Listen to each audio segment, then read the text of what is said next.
They had the looks, the talent, and the studios backing them.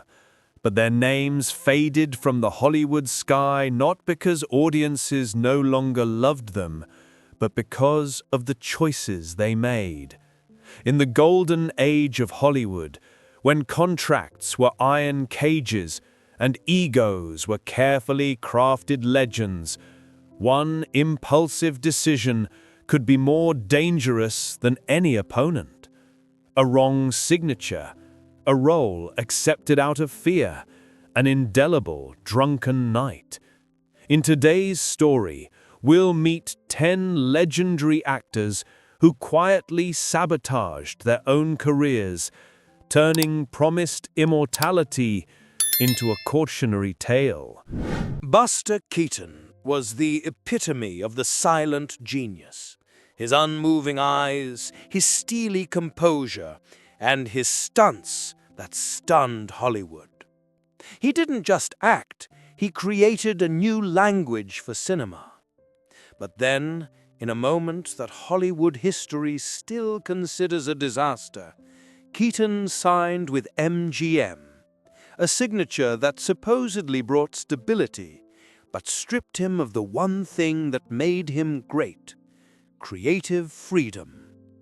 From an artist who controlled every detail, Keaton became a studio employee whose every move, every joke, every breath was dictated.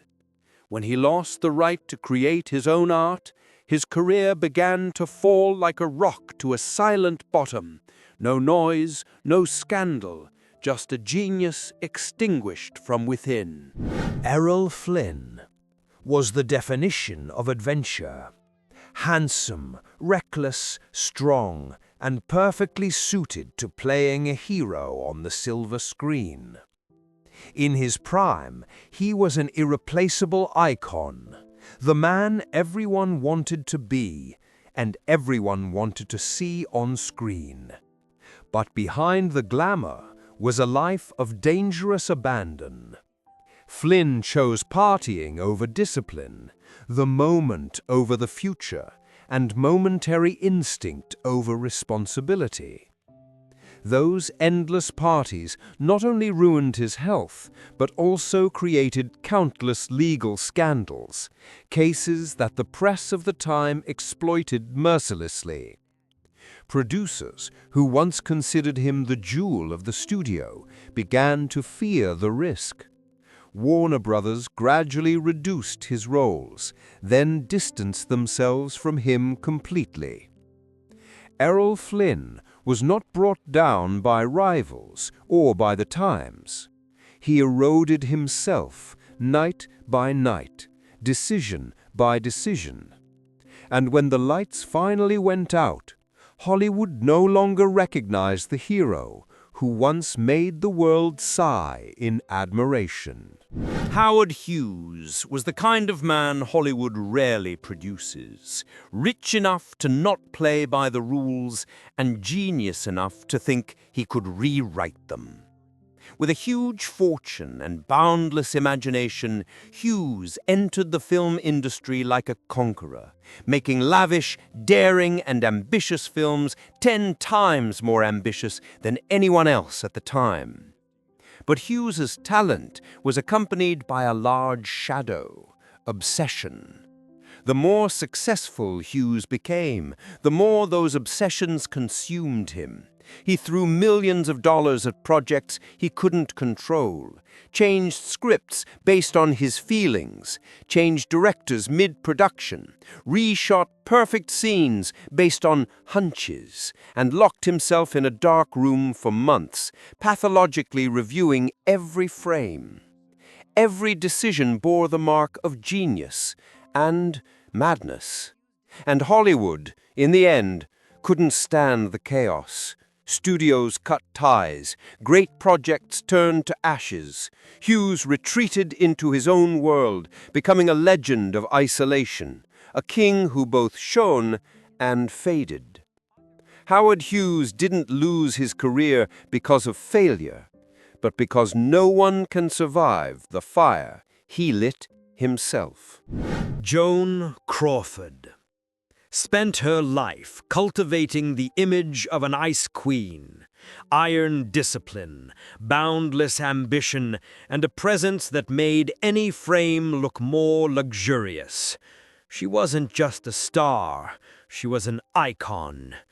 But as age began to become her silent enemy, Joan faced a difficult choice: continue to refuse substandard roles and fade away, or accept a role she knew wasn't her right. And she chose wrong. Trog, a B-grade monster movie with a weak script, a mediocre director, and a style that was the complete opposite of the sophistication Joan had cultivated over decades.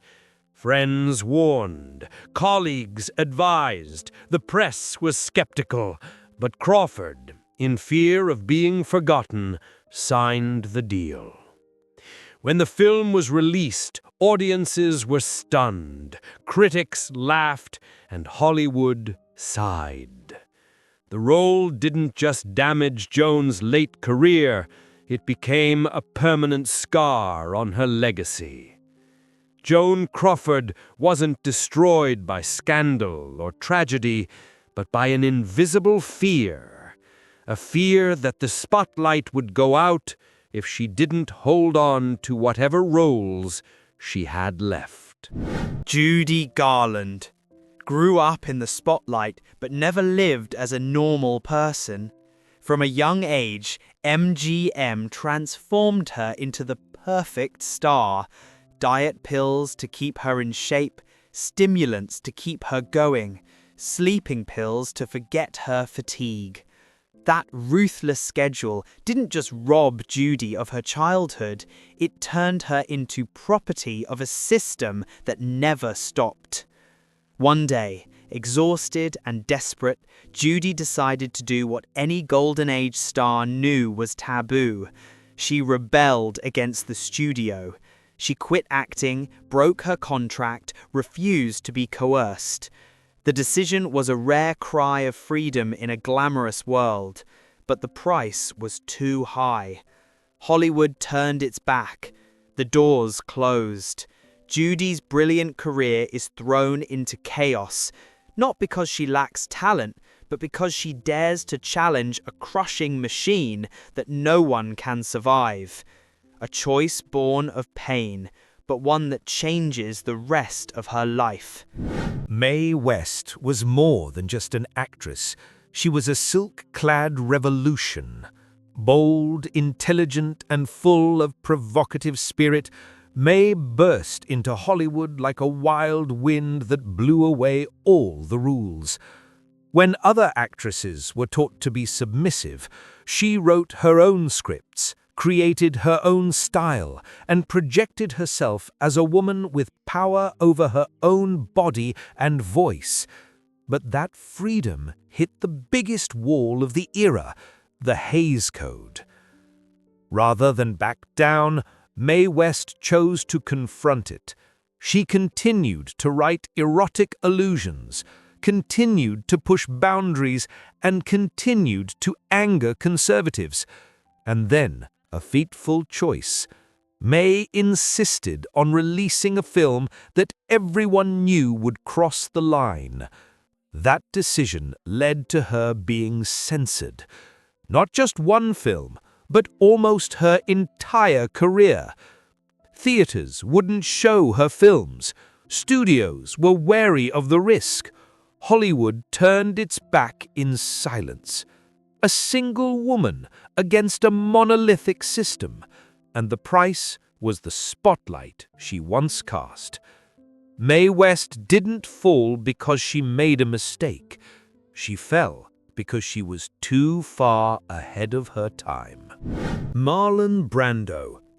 Before becoming a revered legend, Marlon Brando was a rebel fire, fierce, talented, and completely unconventional. In Hollywood, when the studio had all the power, Brando dared to do what no one else did, refuse to submit. He broke discipline, argued with directors, walked out of shoots, edited his lines, and outright satirized producers right in front of them. Brando's talent was too great for Hollywood to ignore, but his ego was even greater. Every time the studio tried to control him, he fought back. Every time they put up barriers, he broke them. Brando's every act of defiance was like a knife cutting into the very boat that was carrying him to glory. Eventually, Hollywood got tired. Studios began to drop him, refused to take risks, and close doors that had once been wide open to him.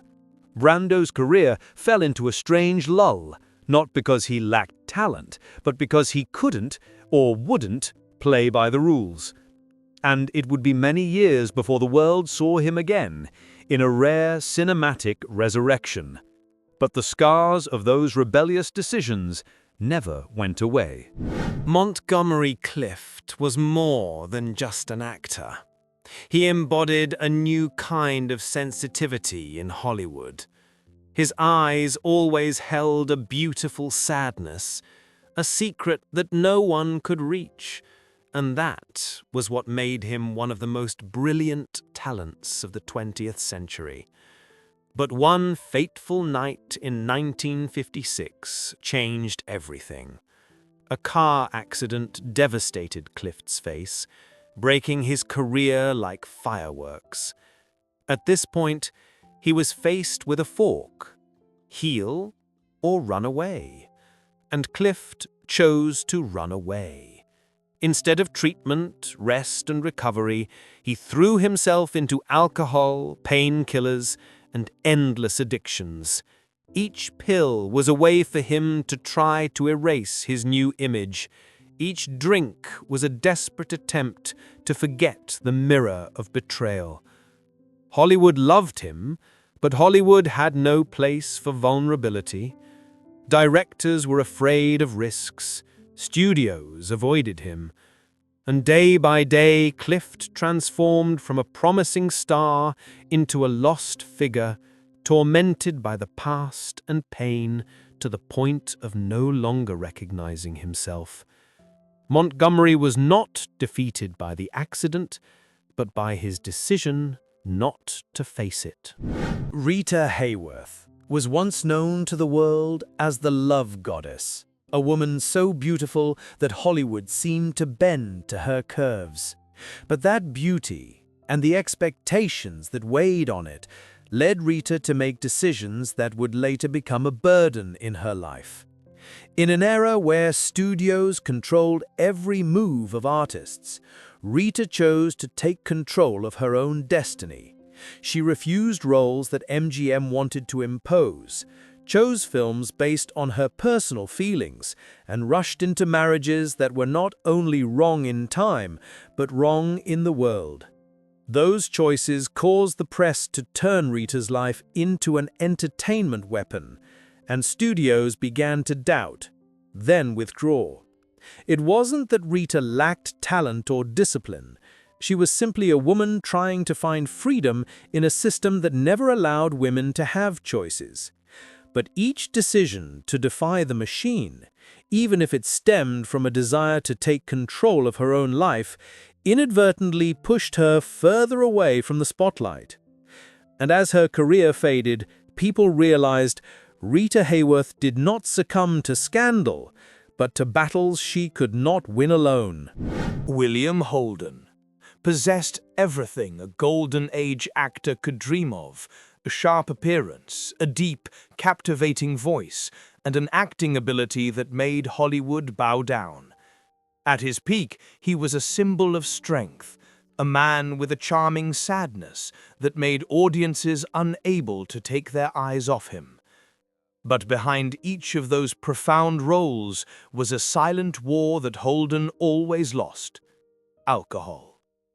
At first, it was just a way to relieve stress after long shoots. Then it became a habit. Then it became part of him. And before Holden knew it, the drunken choices he made were beginning to destroy his career. The late arrivals, the missed roles, the opportunities that disappeared forever. Hollywood was not a place for losing control, and step by step, the doors were closing in on him.